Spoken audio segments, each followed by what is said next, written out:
छव मोरे दुअरवा एक निमिया के पेड़वा रे, मोरे दुअरवा एक निमिया के पेड़वा। हाय दैया कुल निमक उड़ी हो, हाय दैया कुल निमक उड़ी हो।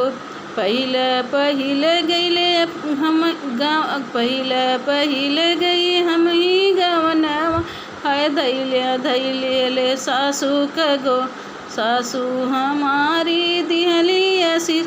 ए बहू तोहरे बेटऊ आई हो, कुली होई ओई निमक उड़ी हो।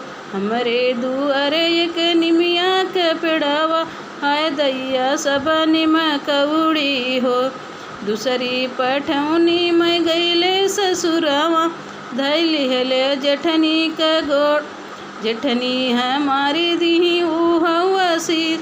हाय दैया होई देवरनिया बिटिया वही, हाय दैया इनके हुई है बिटिया। तीसरी पठौनी में गईले गवनवा, ननदी के धैली है गोड़, ननदी के धैली है गोड़। हाय भाभी हमरे भतीजवई हो।